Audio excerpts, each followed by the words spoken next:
le moment dans notre vie où on rencontre la présence. Ce moment où on rencontre la présence peut être vraiment très simple, presque ordinaire, j'ai envie de dire, et il peut avoir lieu alors que nous sommes seuls, ou bien quand nous sommes plusieurs, ou en présence d'un enseignant, enseignante un peu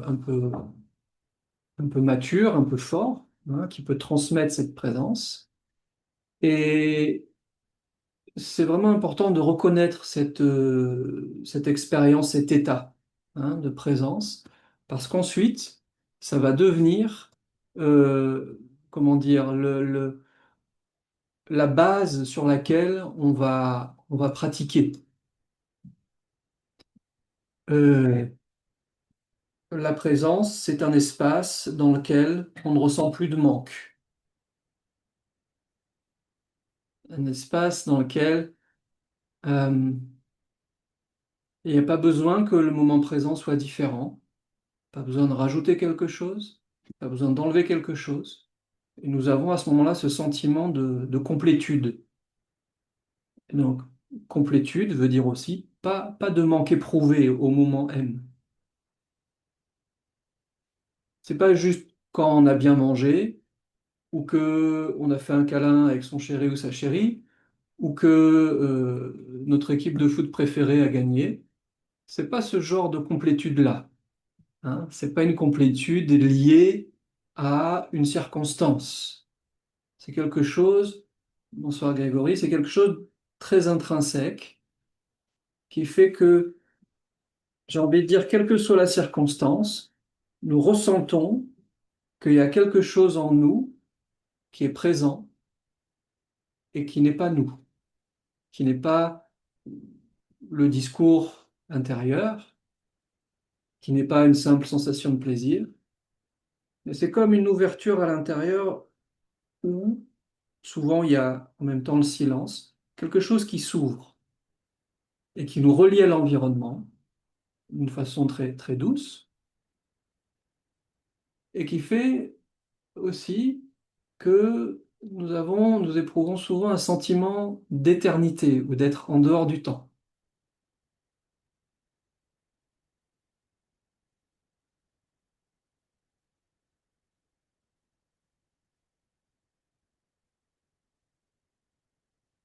C'est un moment où je n'ai plus d'attente. C'est un moment où je peux ressentir peut-être une forme d'unité, une forme de flow, de flux en français,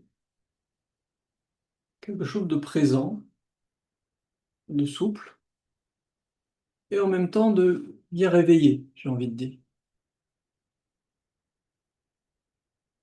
Et c'est comme si nous ressentions et que nous découvrions une présence en nous. Les chrétiens diraient la présence de Dieu en nous, la présence du Christ. Les bouddhistes parleraient de la vacuité ou de la nature de Bouddha ou de la dimension absolue. Nous avons comme un sentiment, une sensation que l'espace et le temps sont complètement ouverts et que la notion du temps s'arrête et que la notion de l'espace localisé comme moi ici et l'extérieur à l'extérieur ou plus loin sont des perceptions qui s'estompent.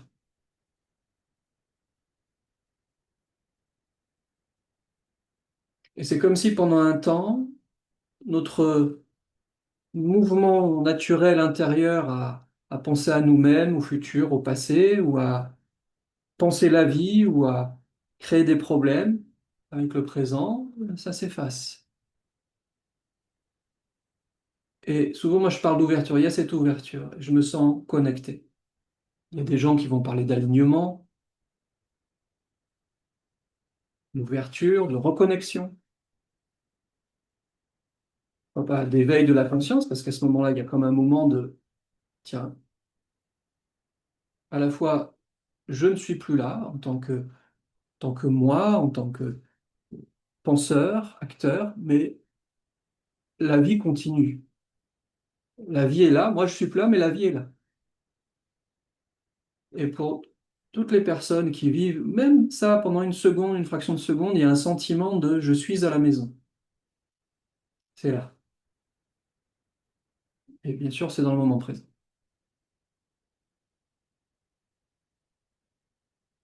J'ai la croyance que pratiquement tous les êtres humains ont vécu ce moment-là, déjà dans leur vie, hein, ne serait-ce que dans l'enfance.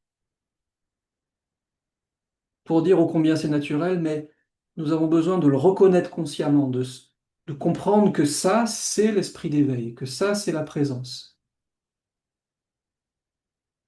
Parce qu'à partir de là, on sait ce qu'on recherche.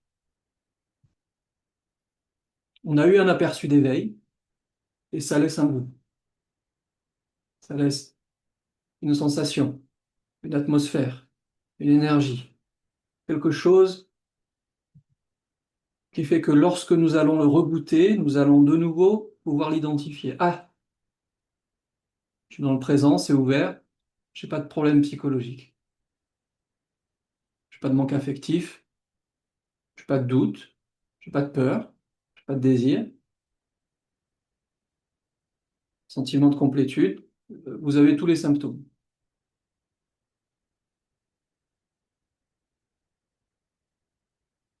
Et c'est comme reconnaître la présence en soi. Souvent, on va dire, au début, j'ai rencontré la présence en moi.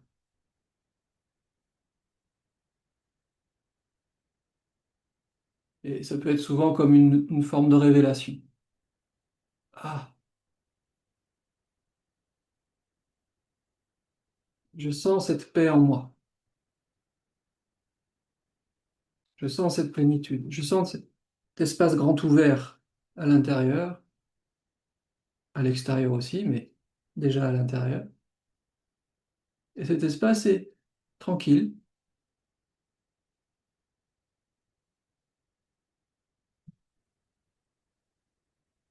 Et ceci est l'esprit d'éveil.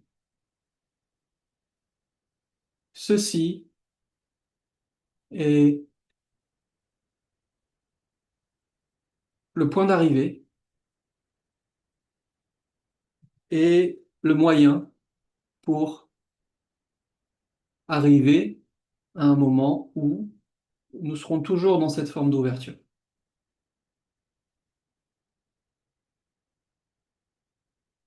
Ce qui fait que nous rencontrons comme la double nature de la présence, qui pourrait être paradoxale, c'est-à-dire lorsque la présence est là, que je reconnais la présence en moi, je suis arrivé à destination. Dans ce moment-là, je suis, façon de parler, je suis éveillé. L'éveil est là, ou l'éveil s'est fait jour en moi. La conscience s'est réveillée en moi. Dans cette demi-seconde ou ces 3 secondes, moi, j'étais plus là, mais ça, c'était là en moi. Oui. Parfois, ça peut durer 3 semaines, ou des fois, ça s'ouvre, puis ça reste ouvert toute la vie. C'est cas très rare. La plupart d'entre nous, ça s'ouvre, on reconnaît, et puis ça se referme. Et, ah, c'était bien. Ah, je me suis senti bien. C'était comme à la maison. Voilà, ah, c'était chouette. Ah, c'est bien. Ah, des fois, combien de fois on a pu observer la nature ou un coucher de soleil, et puis il y a comme un moment de grâce comme ça. Juste une douce grâce, pas forcément besoin d'avoir rencontré l'amour infini qui vous retourne, j'ai envie de dire, hein. Mais juste, moi j'aime bien la métaphore, une petite flamme, un petit ruisseau, juste un petit quelque chose qui est là, et c'est ça. Et donc, double nature de la présence, quand c'est là, d'une certaine façon, je peux dire je suis arrivé, l'éveil est là. Je n'ai pas besoin d'aller le chercher puisqu'il est là. Donc notre défi à partir de là, ça va être de rester là, de faire en sorte que cette ouverture, elle demeure. Cette connexion, cette ouverture, cette paix profonde en nous, cette nature de Bouddha, cette être conscience béatitude, Satchitananda, on dirait dans les Védas par exemple, Vedanta, déjà on l'a rencontré, c'est déjà bien. Ou en tout cas on a pris conscience de ce que c'était. Quand c'est là, ça va, rien à faire. Et ensuite, c'est un moyen qui va nous permettre de faire en sorte que cette ouverture, cette présence soit là de plus en plus dans notre vie. Dans le monde pratique, bien sûr, parce que la plupart des mondes de pratique spirituelles ou autres, mais surtout spirituelles, pour l'instant, vont favoriser, faciliter cet espace-là. Une séance de yoga, une séance, pourquoi pas, de sophrologie, une séance de tai chi, une séance de méditation, une séance de quelque chose qui a pour but l'état de non-séparation, l'union, donc le yoga. Donc, les prières, les contemplations, les mantras, etc., etc. C'est pour nous ramener dans cet espace non-duel, dans cet espace de la présence. Pourquoi non-duel? Parce que il y a une sensation de ne pas être séparé de l'environnement. Il y a une sensation de communion, de connexion avec l'environnement. Quelque chose de profond, pas intense, juste profond.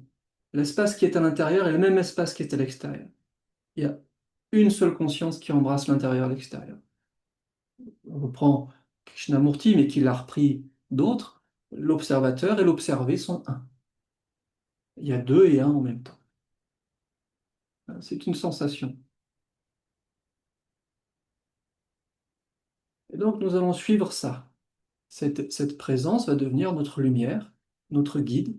À la fois, quand nous y sommes, c'est là, et à la fois, elle va nous aider pour continuer à l'installer dans notre vie, à l'amener dans notre cuisine, dans notre salon, dans notre chambre, dans notre jardin, dans notre travail, dans nos relations, à l'extérieur, dans le monde, progressivement. Comment on fait ça? Simplement en étant de plus en plus doucement dans une pratique de présence qui fait que je vais pouvoir de temps en temps utiliser certains moyens pour revenir à cette présence, à cette connexion. Je vais remarquer que parfois, je vais pratiquer pour revenir à cette connexion, à cette présence, et puis ça ne va pas marcher. Parfois ça va marcher, parfois ça ne va pas marcher. Par exemple, ben, voilà, j'ai une séance de yoga, hop, ça s'est ouvert dès le début, je me suis connecté à la terre, au ciel, c'était là, et c'était une séance merveilleuse. Et parfois, on va faire la même séance le lendemain, la semaine d'après, et puis il y a quelque chose en nous qui fait que ben, il n'y a pas eu cette ouverture.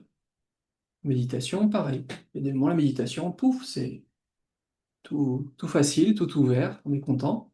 Puis des fois, préoccupation, petite douleur, un enfant problématique, quelque chose qui fait qu'on n'arrive pas à s'ouvrir de nouveau. Et il y a des moments aussi où notre attention, elle va pas être d'aller vers la présence grâce à une pratique, elle va être de essayer de voir en nous, en nous-mêmes, dans notre fort intérieur, dans notre âme, dans notre vie intérieure, ça veut dire, qu'est-ce qui fait que ça s'est déconnecté? Qu'est-ce qui fait que ça s'est fermé? Comment j'ai fait pour me remettre dans la souffrance? Comment j'ai fait pour de nouveau me reprendre la tête, fermer mon cœur, me juger, juger les autres, juger... Je dis juger parce que ça c'est connu de tout le monde. Dès qu'on rentre dans un jugement auquel on croit vraiment, vous êtes sûr que votre cœur il se ferme. Et même dans certains jugements positifs. Donc, nous allons observer au quotidien, ou quand on y pense, comment ça a fait pour se fermer. Ça veut dire déjà qu'à la base, je sais ce que c'est que l'ouverture et je sais ce que c'est que la fermeture. Et naturellement, nous développons cette sensibilité, cette sensitivité à l'ouverture, à la présence, qui fait que de plus en plus au quotidien, nous allons prendre conscience de quand est-ce que c'est ouvert et de quand est-ce que c'est fermé. Parce qu'au début, on n'est pas conscient de tout ça. Ah, la vie, c'est comme ça. Puis des fois, il y a du bonheur, il y a du malheur. Et puis, voilà. Puis, le vide, c'est pas très intéressant. Alors que justement, c'est cet espace entre satisfaction et insatisfaction, entre bonheur et malheur, où il y a quelque chose d'un peu neutre au début, hein. Mais c'est là une euh, des premiers défis. C'est que d'habitude, notre moi veut gagner quelque chose. Si je veux l'éveil, c'est pour gagner mon bonheur ou faire le bien des autres. Il y a un objectif, hein, une attente, des fois une exigence, hein. C'est-à-dire que ma pratique, moi, doit m'amener à la joie, à l'amour. Dans certaines écoles, à la réussite matérielle, hein. Il y a des écoles comme ça, où ils disent, bah, si tu réussis, si tu arrives à gagner de l'argent, ça veut dire que tu as bien réalisé le divin. Si t'as pas réalisé, si t'as pas beaucoup d'argent, ça veut dire que t'as pas bien réalisé le divin. Mais ça dépend où on va, hein. Ça, c'est des trucs qu'on trouve plus en Occident quand même. Mais pourquoi pas? Pourquoi pas, évidemment. Donc, la présence elle nous enseigne qu'elle n'est pas dans un espèce de positif flamboyant ou un négatif, on va dire, ombrageux, très dark, avec les anglicismes, hein. Mais quelque chose, un endroit, très peu de gens s'intéressent quand il se passe rien. Un endroit où on n'apprend rien en termes de quantité de choses à connaître, à savoir, à expliquer, ou rencontrer des moyens qui nous permettent d'être plus, dans le sens d'être une personne plus forte, plus compétente ou plus en vue. Ça marche bien, ça, hein. La présence, elle est bien comme elle est. Elle n'est pas contre avoir une individualité, être un être humain qui gagne plus. Attention, elle n'est pas contre. Mais pour la présence, si jamais je devais finir ma vie là où elle en est, ce serait absolument pas un problème. La présence est justement la complétude. Ça veut dire que, quel que soit mon niveau financier, mon état affectif, mon état familial, même mon état de santé, ça va jusque-là, rien à dire. OK. Le simple fait d'exister, ça suffit à lui-même. On est content, pas parce qu'on a obtenu, on est juste content. Un peu comme les chiens, des fois, ils sont comme ça, ils sont juste contents. Pourquoi? Parce que tu trouves pas que c'est ce qu'on appelle cette réalité, c'est quelque chose d'absolument miraculeux, merveilleux, incommensurable, insaisissable, qui dépasse l'entendement, mais de tellement. Ah, tu parles de ça? Non, mais ça, c'est chiant, on s'en fout. Moi, je veux des trucs qui brillent, je veux être quelqu'un, faut finir avec ça, faire ça. Beaucoup de mouvements comme ça. Non, ce que nous apprennent ce que les personnes sages de cette terre, nous disent, non, reviens là, regarde, va au-delà de ce qui bouge. Va dans ce truc neutre là où t'as pas de solution, tu vas pas gagner des likes ou de l'argent ou l'amour de ta vie ou le travail de ta vie. Un endroit où juste comme t'es, ça va, avec pas grand-chose, presque rien. Ça n'intéresse pas grand monde. Mais c'est là où nous amènent les sages. Va, regarde là où t'as rien à gagner. Là où tu arrêtes d'être quelqu'un de positif ou de négatif, regarde, va à cet endroit, le chat de l'aiguille, hein, de la Bible. Euh, Ça n'intéresse pas grand monde. Eh bien, dans ce petit espace, entre bonheur et malheur, entre plaisir et souffrance, jouissance et souffrance, il y a un neutre. Oh, mais c'est neutre, c'est chiant. Continue, continue. Ok, on continue. Dans cette présence, qui souvent passe inaperçue,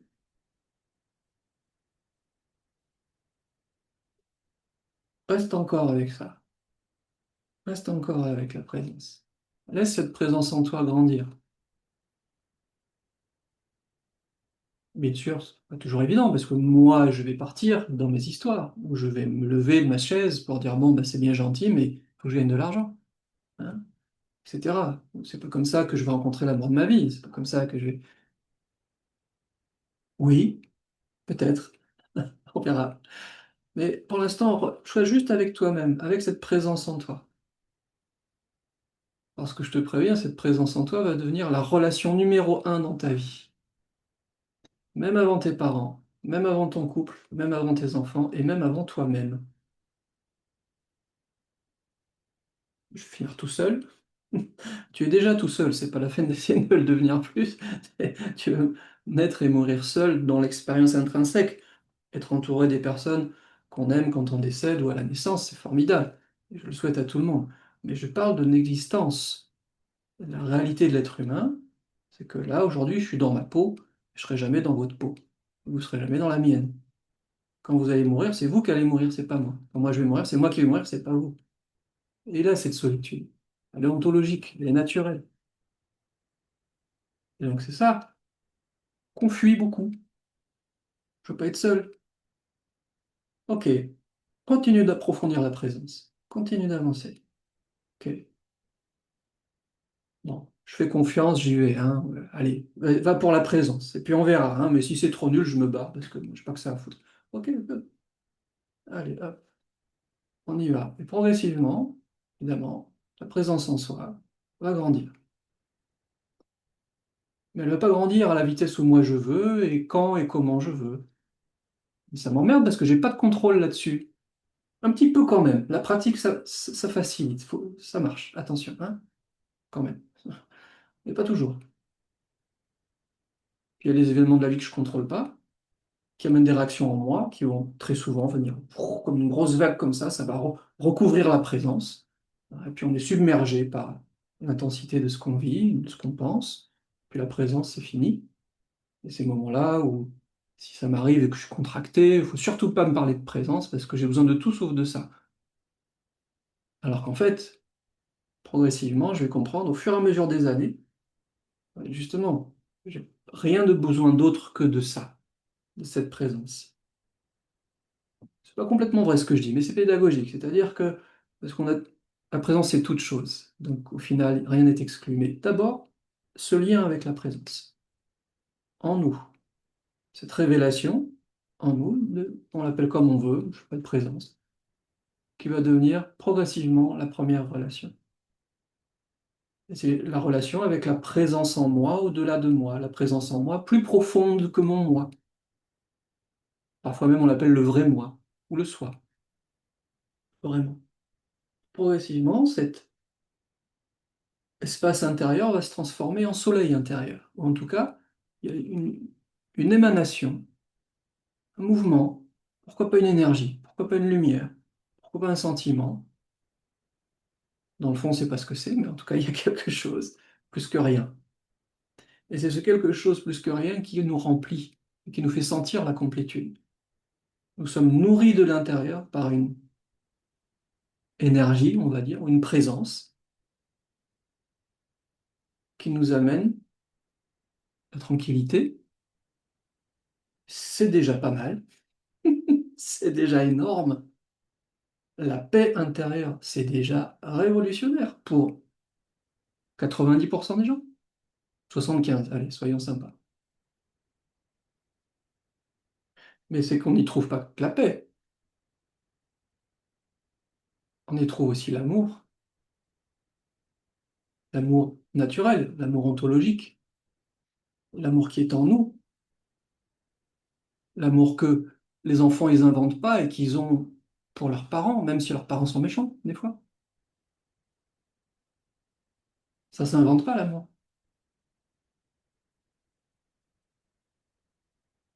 C'est là.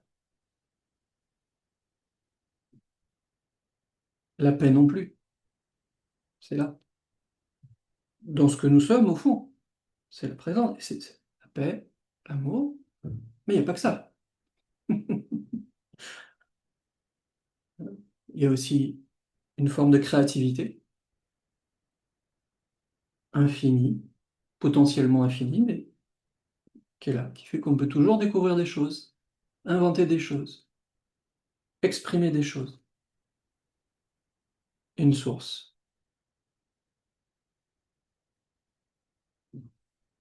Je fais le geste parce que ça ne s'arrête pas.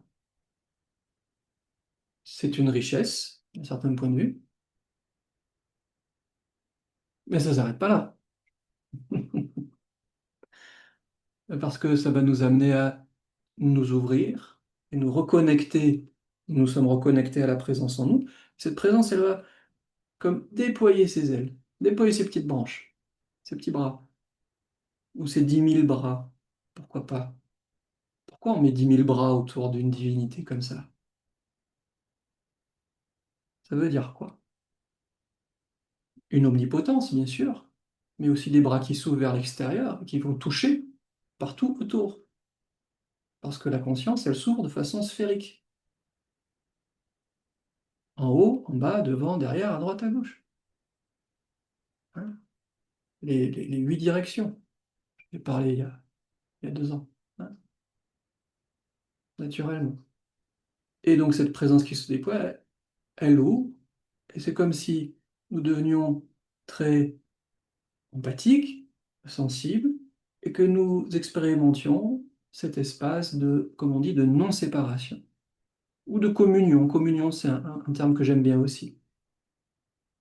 Et je vais communier avec mon chat, je vais communier avec l'arbre, je vais communier avec le nuage, communier avec le ruisseau, communier avec la terre, communier avec le soleil, je vais communier avec les étoiles, je vais communier avec le vent, je vais communier avec le feu, l'océan, le sable,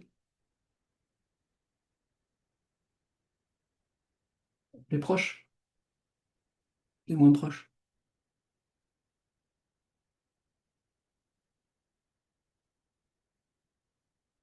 Et je ressens que tout ce qui m'entoure, comme symboliquement parlant, pour l'instant je dis symboliquement, une grande famille, des parts de moi,